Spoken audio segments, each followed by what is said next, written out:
Salam sejahtera Bapak Ibu dan Saudara yang kekasih di dalam Tuhan. Kita boleh kembali bersama berjumpa untuk perenungan kita dalam kebaktian rumah tangga GKP Efata Cakung pada saat ini. Mari kita awali dengan doa. Bapa di dalam sorga, kami hadir di hadapan hadirat-Mu. Kami bersuka cita, kami bersyukur dalam segala perkara. Dan biarlah di saat ini firman boleh menyapa kami. Dengan kuasa Roh Kudus kami pun juga boleh merenungkan dan menyatakan. Terpujilah Tuhan. Amin. Saudara, firman Tuhan yang akan kita renungkan pada saat ini adalah Injil Matius pasal 16. Injil Matius pasal 16 ayat 21 sampai dengan 23. Saya bacakan begini. Sejak waktu itu, Yesus mulai menyatakan kepada murid-muridnya bahwa ia harus pergi ke Yerusalem dan menanggung banyak penderitaan dari pihak tua-tua, imam-imam kepala, dan ahli-ahli Taurat. Lalu dibunuh dan dibangkitkan pada hari ketiga. Tetapi Petrus menarik Yesus ke samping dan menegur dia, katanya, "Tuhan, kiranya Allah menjauhkan hal itu. Hal itu sekali-kali tidak akan menimpa engkau." Maka Yesus berpaling dan berkata kepada Petrus, "Enyahlah iblis, engkau suatu batu sandungan bagiku. Sebab engkau bukan memikirkan apa yang dipikirkan Allah, melainkan apa yang dipikirkan manusia." Demikian pembacaan Alkitab. Berbahagia mereka yang mendengarkan firman Tuhan dan memelihara dalam hidupnya. Haleluya.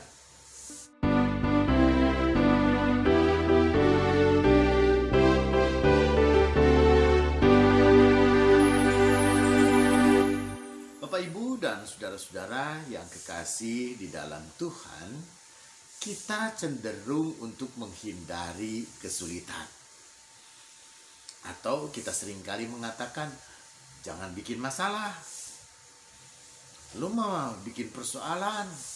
Dan bahkan juga banyak motivator ataupun juga buku-buku yang berkaitan dengan motivator, dengan motivator faktor, saudara, seringkali mengatakan jangan kita menjadi bagian dari masalah, tetapi justru kita menjadi bagian dari solusi sebuah masalah.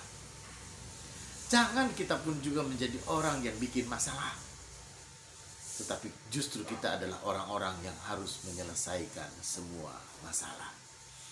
Tetapi saudara yang kekasih di dalam Tuhan, dalam bagian Alkitab yang kita baca pada saat ini, rupanya Yesus sudah membayangkan dan Yesus sudah menggambarkan bahwa dirinya akan tertimpa masalah. Dan Yesus pun juga sudah mengatakan bahkan dirinya akan menjadi bagian dari persoalan.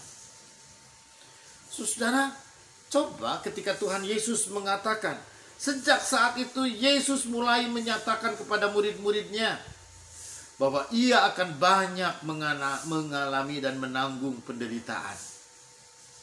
Ia akan banyak menanggung penderitaan dari pihak tua-tua, dari juga banyak imam-imam dan ahli-ahli Taurat, lalu dibunuh dan dibangkitkan pada hari yang ketiga.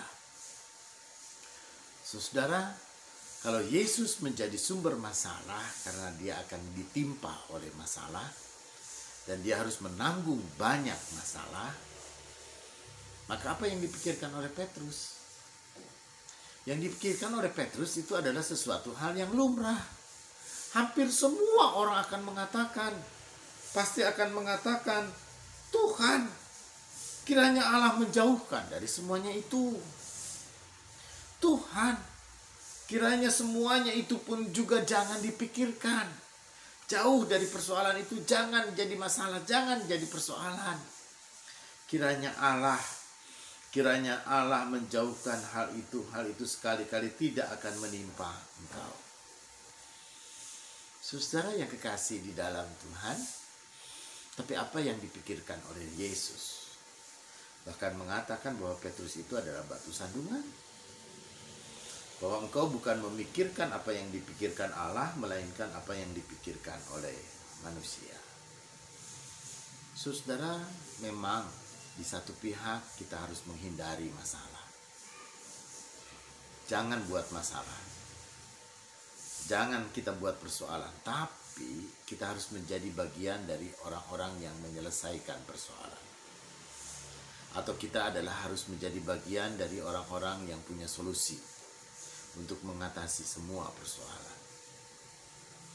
Tetapi saudara yang kekasih di dalam Tuhan, kapan hidup tanpa persoalan? Tetapi apakah persoalan yang baik atau persoalan yang buruk? Apakah yang kita hadapi itu adalah masalah-masalah yang positif? Masalah-masalah bagi diri kita, untuk pengembangan diri kita dan untuk kemajuan diri kita? Atau masalah yang kita bikin atau masalah yang kita buat justru adalah merusak hidup kita, merusak hidup orang lain, merusak banyak orang? Karena itu saudara yang kekasih di dalam Tuhan, maka untuk masalah yang pertama, justru itulah kita harus menjadi orang-orang yang harus siap menghadapi masalah.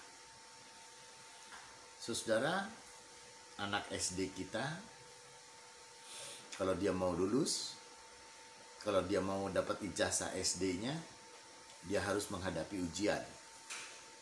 Itu masalah buat anak-anak. Itu pun juga problem, karena anak-anak lebih suka nonton, anak-anak lebih suka main game daripada suruh belajar. Untuk orang tua pun juga, mereka yang sedang menyelesaikan skripsi misalnya, skripsi adalah persoalan yang tidak gampang. Itu persoalan berat. Atau mungkin mereka yang sudah S2 mungkin untuk menyelesaikan tesis, itu persoalan berat. Tapi di balik semua persoalan-persoalan dan persoalan itu adalah untuk kebaikan. Untuk sebuah buah-buah yang baik. Untuk menghasilkan sesuatu yang lebih baik. Karena itu kita tidak boleh takut untuk menghadapi masalah, di mana dari masalah itu kita akan memperoleh kebaikan. Kita tidak boleh menghindari. Kalau dari masalah-masalah yang kita hadapi, di balik masalah itu ada yang terbaik. Karena itu saudara, Yesus tahu benar bahwa masalah yang dia hadapi, menanggung banyak penderitaan yang dia alami adalah untuk kebaikan manusia. Untuk kebaikan banyak orang, untuk menyelamatkan dunia ini. Karena itu saudara, bagi Yesus bahwa persoalan itu adalah persoalan yang harus dijalani, persoalan yang harus dihadapi, bukan persoalan yang harus dihindari. Karena itu saudara yang kekasih dalam Tuhan, melalui firman Tuhan kita pada saat ini, baik kita merenungkan. Ketika kita menghadapi problem dan ketika kita menghadapi masalah dan beban hidup di saat ini, mari kita merenungkan. Apakah masalah ini karena tindakan buruk kita? Tindakan buruk itu misalnya karena kita bikin hutang, lalu kita dikejar debt collector, kita bikin kacau, lalu kita dikejar oleh polisi misalnya. Itu masalah, tapi masalah yang buruk, masalah yang jelek, masalah yang tidak membangun, justru masalah yang merusak diri kita, merusak keluarga, dan merusak orang lain. Tapi masalah yang dipahami di sini adalah masalah yang menimbulkan dampak positif atau kehidupan positif bagi kita.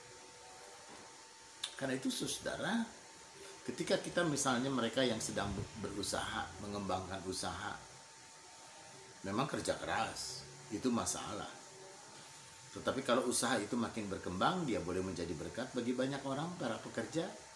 Ketika usaha itu menjadi lebih baik, dia pun juga diberkati, dan dia beroleh sukacita.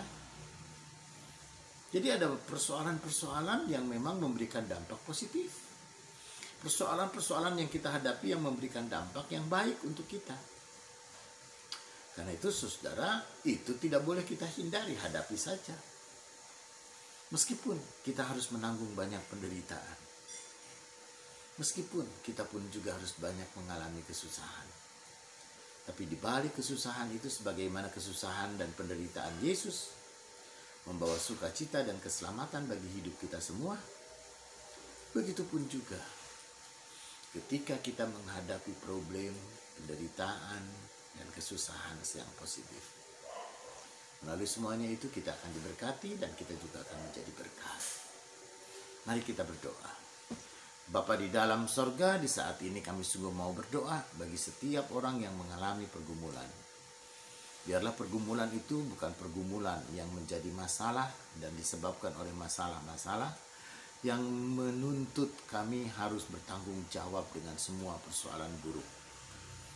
Tapi Tuhan Allah Bapa, kami juga harus menghadapi masalah yang positif, masalah untuk kebaikan, dan problem yang akan menghasilkan segala yang baik, atau masalah di balik masalah-masalah ini ada kebaikan-kebaikan yang boleh kami rasakan.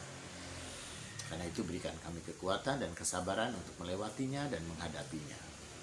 Berikan kami pun juga ketekunan, agar setiap masalah boleh menjadi berkat, dan kami diberkati dan kami boleh menjadi berkat bagi banyak orang. Kami berdoa bagi saudara kami yang menderita sakit dan lemah tubuh dalam perawatan. Kami berdoa juga bagi saudara kami yang harus dihiburkan oleh karena kehilangan anggota keluarga yang mereka cintai. Ke dalam tangan-Mu sungguh kami berserah, dan biarlah Tuhan yang menjadi sumber hidup dan kekuatan kami yang selalu menyertai kami. Terpujilah Tuhan. Amin.